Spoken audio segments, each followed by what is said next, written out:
Hello everyone. Last week a couple of you asked me if I could put together a short video showcasing how to create the texture of headlights in a car. Seems like some of you were having issues with the reflections and the final output from your models. So I want to walk you through the process, number one, of how to create the materials, and number two, what's actually involved in the assembly of a headlight, at least the basic setup. So to do that, I went ahead and did a bit of research, went online and looked for images of headlights.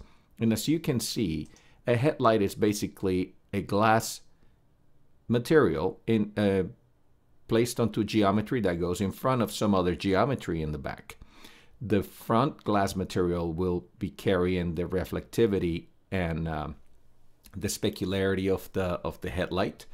And then the back will be what reflects most of the actual light. There's some reflection also in the glass in the front, but the actual texture that you see on a headlight comes from the convex version, the convex portion of the headlight in the back. So we need to create that geometry as well to be inside the headlight. With that in mind, then let us go back to our model, and we're using the model that I showcased the shadows on in my previous video. So let me do a quick render to see where we're at on this particular model.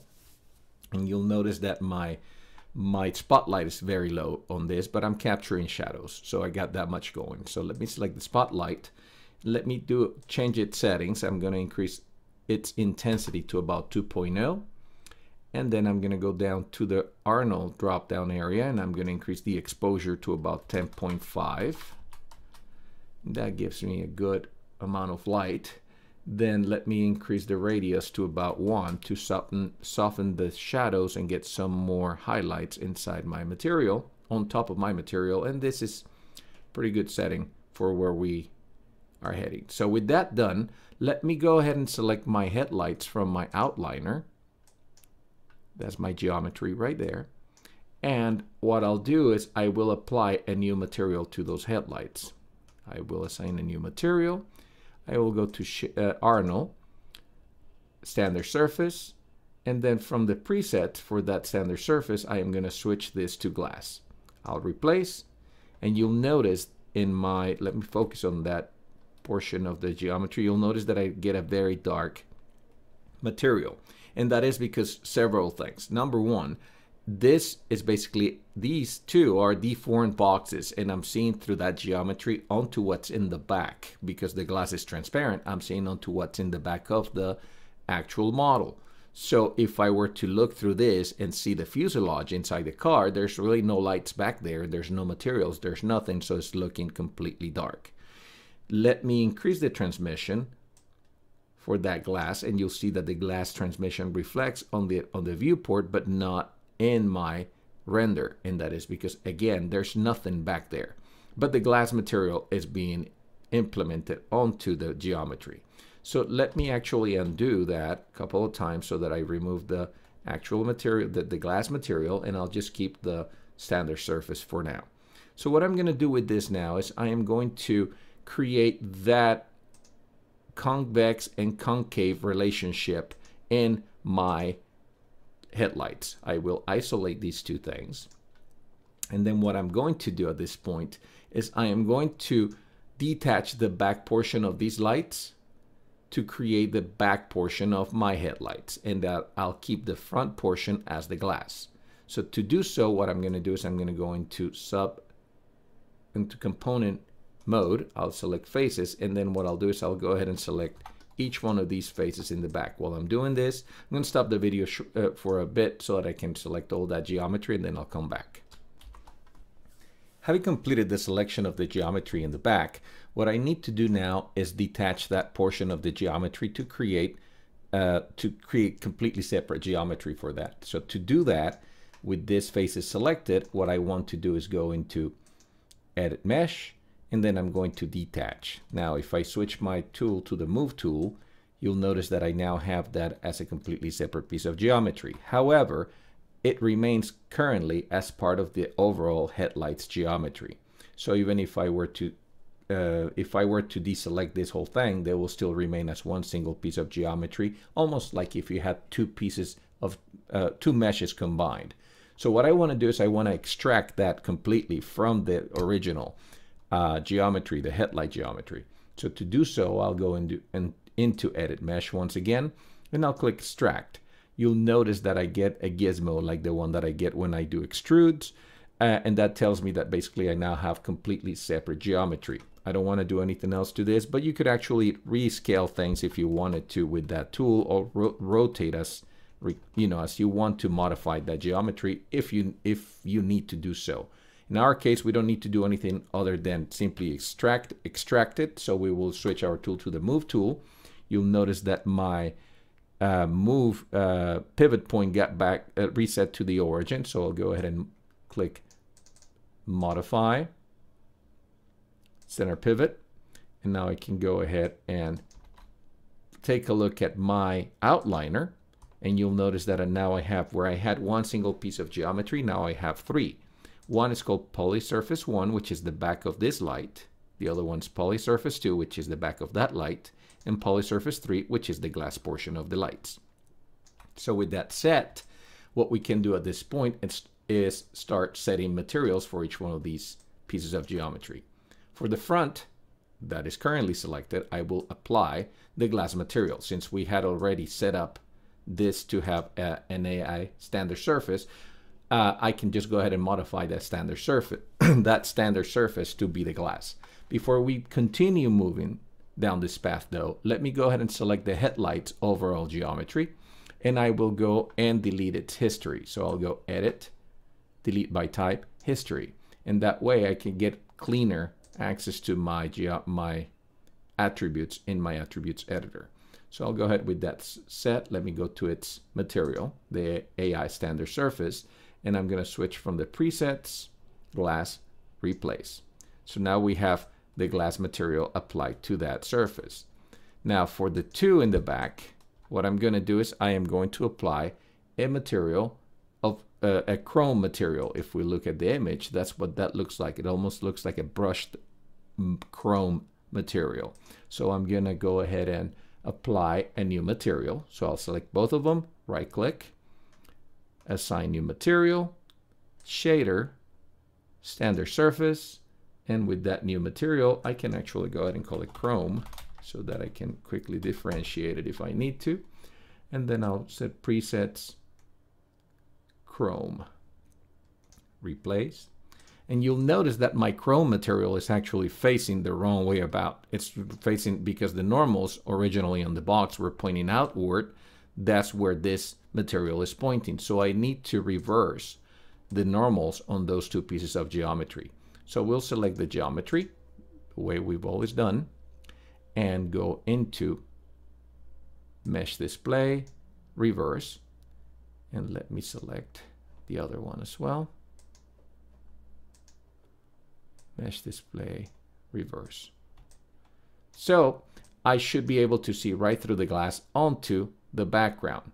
The reason why I don't see anything is because the model, the renderer sees the model as a solid piece of geometry. Even though it has a glass material, it sees it as something that is projecting a shadow. So what the light is doing right now, because there's light hitting it from the outside, it's projecting a shadow onto our background, and it's reflecting back from the chrome material. So we basically see dark. That's what we're looking at in the glass. In order to see this, what we need to see through this and not have the shadow affected, we need to select the geometry in the outliner. Then we need to go to the actual shape node in the attributes editor and scroll down to the Arnold dropdown. In there, you can either choose to deselect opaque or deselect cast shadows, or both for good measure. So let's do that. Then let's go to the standard surface material and increase the transmission in order to be able to see right through it. And as you can see, I am actually seeing through the glass. And this is obviously on the viewport. Let's see what the result is in the actual renderer. Let's go to Arnold Render View, click to create an IPR, and you'll notice that you see through the glass and you actually see the index of refraction working well. But we have a problem because we see this very dark over here.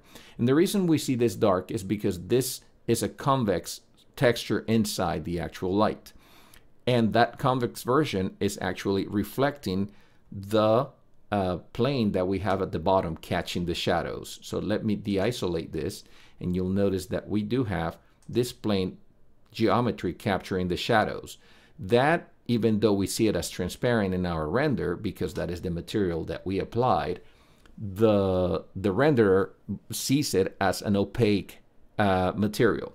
So we could actually try to turn off the opacity, the opaque value for it, to see if it would help it. And as you can see, I have it selected right now.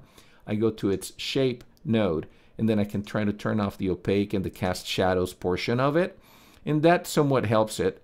Actually, the cast shadows portion is the one that works best. I can keep it opaque if I need to, but I don't see it making any difference on my actual shadow production. So if I turn it off, if I turn off the cast shadows portion of the actual node, the shape node for that particular material, you'll notice that basically it disappears. However, there's a problem. And the problem is that you notice that now I have light being reflected onto my light, almost a bit too bright. So I would have to balance that out in order to make sure that I don't get those high reflections. So that's one way to work this issue. Let me zoom out enough to see if this is actually giving us the type of lighting that we want. And it sort of works, but I still see that it's almost like my ground is a glass. It's like it's reflecting too much. So I'm going to turn on cast shadows again in the node. And what I'm going to do is I am going to move my plane back so that I only cover barely the area where the car is. And as I do that, you'll notice that my highlights, let me select the lights again and focus on those. And as I move my plane, you'll notice that basically the highlights are being shown, the actual highlight from the reflection. So I need to catch enough, I need to keep enough of the material to not cut my shadow like I did here, but not too much as to actually start creating the shadow on the actual reflection inside in the concave portion of the light, on the convex portion of the light. So as I move around, you'll notice that the headlights are starting to look like headlights, and obviously I'm not seeing any details inside because it's just a very polished material in the inside. So we can go ahead and change the texturing of the lights to give more of a brushed texture to the actual glass. So I'll select that lights, go to its material, and increase the roughness to about 0.4. That gives me a bit of a frosty look to the lights. I can also change my IOR from 1.52, which is glass, to about 1.4, which is transparent plastic. And I can play around with the settings on the actual material, giving me sort of the look that I'm going for. To truly sell this effect, what I want to do is actually apply a texture. And again, this applies to my car because the style of model that I have basically calls for something that looks less polished, less of this polished look and more of this texturized look. So what I'm going to do to do that is I am going to apply a bump map to my geometry. So I'll go ahead and go to bump mapping, look for an image. I'm going to use something that I used for a previous model a while back. That will work well for this, even though it's not it doesn't fit the same geometry, but the texture will work just well. So I'm going to use a normal map for that, and you'll notice that my normal map is a round one, and that was because the original light that I worked for this material was round. So I'll click open. That automatically creates texturing on my light glass, on the glass area of my light. Then I'm going to go and pull up a little bit onto my bump map to the node, and I'm going to switch from bump to tangent since I'm using a normal light, and just the default settings actually give me a really good look for the headlights, for the actual glass for the headlights. You will notice that I see that bluish geometry that is cutting off across my my light. That's what I was referring to when I first started doing this, that there will be some geometry overlap.